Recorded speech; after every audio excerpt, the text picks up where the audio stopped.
I tried to go for this Aria Montgomery look. I don't know if I feel it or not. Hi guys, it's Michelle, and today's video is going to be yet another childhood ruining conspiracies video. These are definitely some of my favorite videos to film. By the way, check out the Black-owned businesses and creators that I have linked below and also in the comments below. Still keep leaving your favorite Black-owned businesses, or if you have a Black-owned business, leave it in the comments below. Also, if you're a Black creator, musician, any of the above, leave your links down below so that I can do this in further videos. And in every single video, that will be what is linked in the description box, and also in the comments are gonna be like just the ones I'm promoting for the day. I don't know how many I'm gonna do per video, but this is a continuing thing from now on, so keep leaving them below. And I'm also still gonna leave links to just other Black Lives Matter organizations and things that you should probably read, or to places to donate, that kind of thing. But yeah, anyway, let's get into the childhood ruining conspiracies. Also, there's a common theme. It's currently June. It will be July when I post this.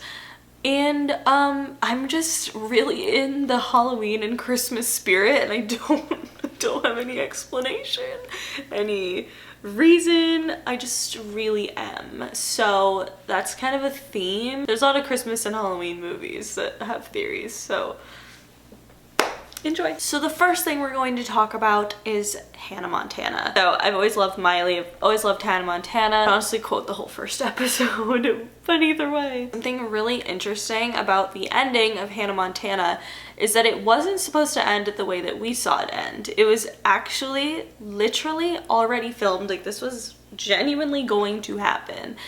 It was meant to be all in Miley's head. Miley is basically seen as like a kid playing with a doll that looks like Hannah Montana, and that she basically imagined her whole life and the entire series of Hannah Montana. And I hate that so much. That makes me so uncomfortable. I'm so thankful to Disney Channel for not doing that, because I probably would have been so pissed. Like, that would have just ruined the entire show, honestly. But I'm just really glad they didn't do it. But the fact that that even was like that, clearly enough of their idea that for them to film it is pretty crazy. Because then, like, you think like some of the last episodes, or at least the last few seasons of Hannah Montana, like, did the writers always have it in mind that these events were in Miley's head just as a kid? I don't know. It's a really fucking childhood ruining to me, and very interesting when you think about it, because obviously they had to have had that if they knew that that's how they wanted the show to end. Clearly they wanted it to end like that because they filmed it, but I don't know. What the hell do you guys think about that? Next conspiracy theory surrounds one of my favorite Halloween movies of all time, Hocus Pocus. I love Hocus Pocus. I think it's such a classic Halloween movie, and it's great. Honestly, if you haven't seen it, what are you doing? But regardless, there is a conspiracy that Allison is actually a witch. I've seen Hocus Pocus several times, and I've never even come to this like conclusion before. I saw it in a couple of videos and also on Reddit that this like fan theory has really blown up about Allison actually being like a good witch. Essentially, the theory is that Allison's family has lived in Salem for hundreds of years, at least 300 years apparently. Allison is also obsessed with witches, and her mom even owns the Sanderson house, turned it into a museum essentially. So she knows everything about the Sanderson sisters. Allison is also by far the smartest one of any of the characters we really see in the movie, and she knows what's going on regarding like the witches. Obviously, we know that she's obsessed with witches. Even when her, Danny, and Max lock the Sanderson sisters in the kiln, she is the first one to be like, no, something's wrong, this isn't going to work, even though Max and Danny thought that they like killed the Sanderson sisters essentially because they locked them in a burning kiln. But she knew that something was up. And if you go back and watch it, you will notice that throughout the entire movie, Allison has a very interesting intuition when it comes to the Sanderson sisters and what they're doing and if their plans are going to work, and just a weird, indescribable intuition regarding these three witches. And even at the point of the movie where Allison makes the salt circles to protect her, Danny, and Max, Winifred even says what a clever little witch to her. So It's kind of interesting. So the theory doesn't just stop at Allison being a witch, because you might be like, why would any of that even happen or matter? Like, why wouldn't she show she's a witch? She can also walk through the graveyard, which is also kind of a plot hole in this theory. But I also think maybe the witches that can walk through the graveyard, if they're good witches or if they haven't like killed anybody. Just a thought. So the theory basically goes that Allison and her family are good witches, and that they always had this plan that one day someone in their family down the line would have to one day find a virgin and have a virgin light the candle and basically kill the Sanderson sisters once and for all. I don't know if I believe that part. I thought more interestingly would be like their family's just good witches and they just didn't have any plans to do anything regarding the Sanderson sisters, and then curiosity kind of killed the cat for Allison, and she actually did want to like proceed with this plan and had this thought in her head, and she kind of saw Max and saw it as an opportunity, and then her plan ended up working. So that's kind of the theory. I actually really believe it. I think it makes a lot of sense. It makes sense that like Allison's family, if they were a series of good witches, would want to be able to fully break the Sanderson sister spell and release Thackeray and get justice for Emily in a way. So I think that that's actually true. I actually really like this theory a lot. It is kind of childhood rooting, because then it's like the whole point of the movie was that Allison's like has a separate motive, which is to, I mean, ultimately do good. I don't know. And also, I didn't even write down the like graveyard theory, but that kind of makes sense. Like, what if they can't walk in the graveyard of people that they've killed? And like, there's definitely people that they killed in that graveyard. So that's maybe why they couldn't walk in it. And it's not just like witches overall, it's just witches that have killed people in maybe even that specific graveyard, maybe in general. I just found that theory incredibly interesting. On the topic of Halloween movies, we're gonna move on to my personal favorite Halloween movie of all time. Movies, a series of them, which is Halloweentown. I just get such a beautiful feeling when I think about Halloweentown, when I watch Halloweentown. I just love it. But of course, any Halloweentown lover knows that the fourth movie was a little bit unfortunate. The fourth movie, basically they changed the lead character, Marnie Piper, from being played by Kimberly J Brown to being played by Sarah Paxton. And no shade to Sarah Paxton, I actually really love Sarah Paxton.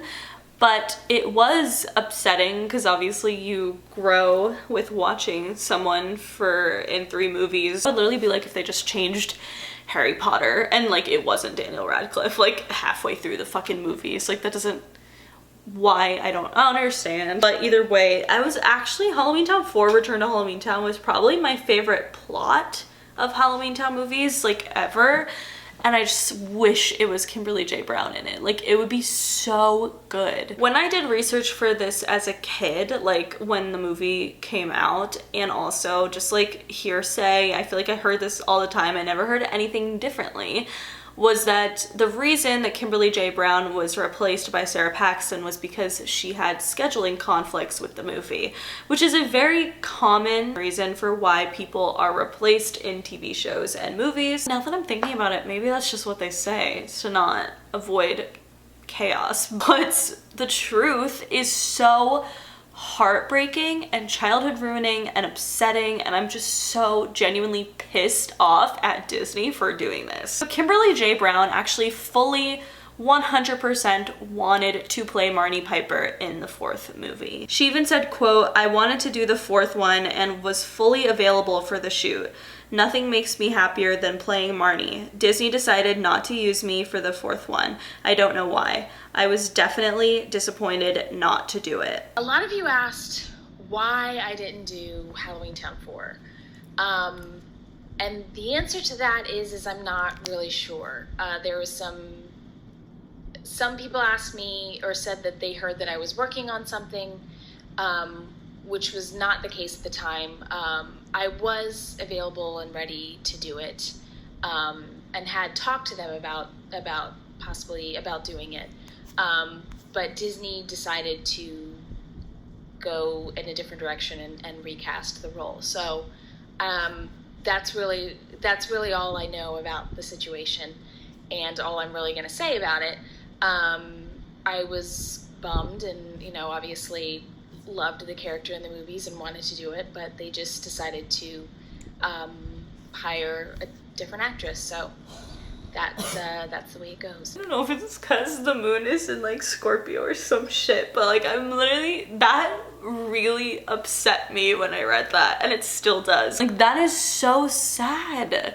Like what would Disney's reasoning be? Was it just because Sarah Paxton was super popular at the time that they thought that the movie would do better? You know, at the same time, I'm just like, then at that point, I'd be so confused with like Disney's thought process, because I just think like it would have been so much of a better movie, and it would have done so much better if they had used the original Marnie Piper. So that makes no sense to me whatsoever, but what do you guys think? Did that not break anyone else's heart? Like I just like literally, I want to meet Kimberly J Brown. If it's not this Halloween because of coronavirus, it'll be next Halloween, because they always do a Halloweentown celebration in Oregon where it's filmed, and it's like the pumpkin's up, it's all decorated, and the cast is always there. And it's always Kimberly J Brown. And I just hate when an original person is replaced. I wonder if that had anything to do with Debbie Reynolds's like absence in the fourth movie, because she was in it but like not really. Genuinely curious if that's why she wasn't in it that much, but I don't know. What do you guys think? The next conspiracy theory is rather bleak for a Christmas film, but I mean I don't want to say I believe it because I'm not really sure, but it's interesting. So this Twitter user came up with this conspiracy theory in 2017 all about the Santa Claus films, which is probably my favorite Disney Channel Christmas movie.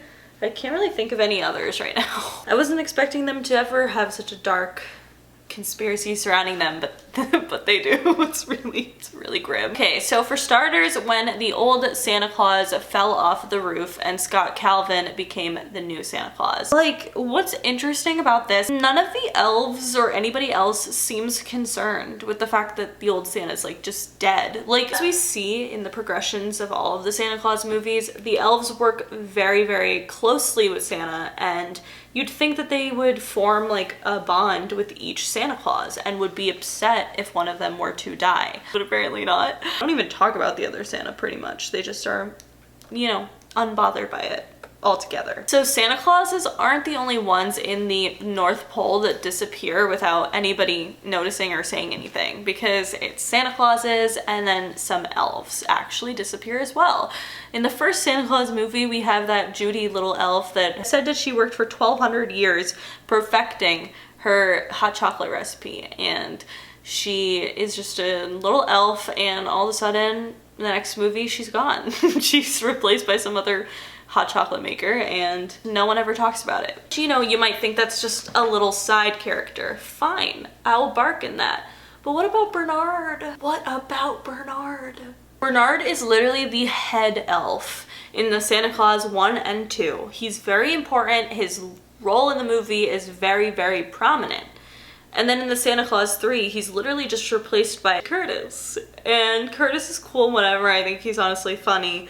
But like, they just never talked about it and never explained where Bernard went or why. He just was gone and untalked about, just like every other elf that's disappeared, and also just like all the past Santas. A Twitter user also points out that in the Santa Claus 2, that basically Curtis and Bernard discover the Mrs. Claus, which basically means Santa has to get married within the year of him being Santa. This Twitter account talks about it. The fact that Curtis and Bernard had never come across this clause before would suggest that either all the Santas before Scott were already married or died before the clause would come into effect, so within the first year of being Santa. To the ones that were married, where are the wives? Where did they go? I can't.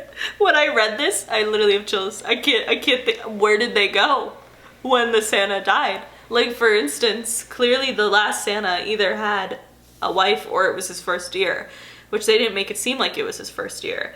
So he probably had a wife. Where'd she go? I'd like to say or a husband, but it was a Disney Channel movie in like 2004, so you know. But where's Mrs. Claus? What happens to the wives? Not only that, but in the Santa Claus 3, we see that Scott and Carol have another baby. And this baby is born in the North Pole and lives in the North Pole. Curtis says he's been working with Santas for 900 years. So like, just like statistically, I'm sure one of the other Santas had a baby. And where are the babies? Where did they go? Twitter user had a different theory as to where the wives and the children are. And it's a bit grim, just so you know. The Santa Claus 3, Bud Newman, entered the Elves kitchen and said, how come the oven in the kitchen is bigger than the delivery room? The Twitter user then says, why would the Elves need such a massive oven? Santa delivers toys, not baked goods. Think about how Riley, the Elves smile whenever someone comments on the flavor of their cocoa. The Elves are clearly baking women and possibly children in their oven and then using the bodies to make cocoa from their ashes, which they feed to the future Santas. What a grim spin on all of that. Like, that's such like a cute little happy movie and that's just such a bleak turn. But like, where are the wives? Like, I don't have any other explanation. It's like, and why don't they like ever mourn the death of the other Santa? Like, they could have been working with that Santa for like 50 years. Shit. Like, you would think that they would like be upset about it. Like, this is honestly the only explanation that I've seen that makes sense. And it's really, really dark. But what do you guys think? I would love to hear your conspiracies on it below. It was definitely childhood ruining for me to hear because, like I said, that is definitely one of my favorite Christmas movies. And I always saw it as cute and fun, and now I'm just gonna look at it in a very different way because where are the wives? And why did no one care that the Santa dies? What do you guys think? Let me know in the comments below. The last show that we're gonna be talking about is That's So Raven. That's So Raven by far was my favorite Disney Channel show. I've seen several conspiracy theories regarding That's So Raven. This is kind of a popular theme regarding That's So Raven and Lizzie McGuire, that they're both mentally ill, and then that's why that they see visions, and also why Lizzie sees this like little character in her head. Personally, I don't really believe that, but here's a theory that's more so not even a theory, just facts about Raven. So I think the most interesting conspiracy fact, just childhood ruining fact in general, is the fact, how many times am I gonna say fact? Is the fact I don't have another word for it. It's the fact that Raven is actually a psychic, but she does not have the ability to change the future. This we see in every single episode of That's So Raven. She has a vision because she actually is a psychic. And then the whole episode would be her trying to change the outcome of the vision that she had. However, this would never work because the vision that she had was literally the result of her trying to fix the outcome, because she sees the future and the future is, you know, predetermined in a sense. And when she sees the vision, it's her actions of trying to stop the vision from happening that is what makes the vision actually happen. Although if she just ignored it, the vision would still happen because that's how the future works. It's kind of complicated and kind of confusing. I think it's interesting nonetheless to think about because we watch it happen every episode. Maybe I'm just dumb, but did that ever occur to you as a kid that the reason that the vision was coming true was because Raven was trying to stop it, and because what she was seeing was the future? So regardless of what she did, that was going to be the outcome. It's kind of stressful to me that that went on for 4 seasons and Raven just, or anyone around her, didn't tell her like, hey, the reason that your visions keep happening even though you try to stop them is because the future, you're seeing the future. You're not seeing a possible future, you're seeing like the actual future because you're an actual psychic. So that went right over my head as a kid. What do you guys think? Did you realize that as a kid? Maybe I'm just dumb, but I would love to know. Let me know in the comments below. But that is it for today's video. If you guys liked it, please give it a big thumbs up. Let me know in the comments what you guys thought about these childhood ruining conspiracies. I would love to hear your opinions on them. But that is it. Make sure you follow me on Twitter, Snapchat, and Instagram because I'm always posting really dope ass shit on there. Subscribe for new videos every week, and I will see you guys later. Bye.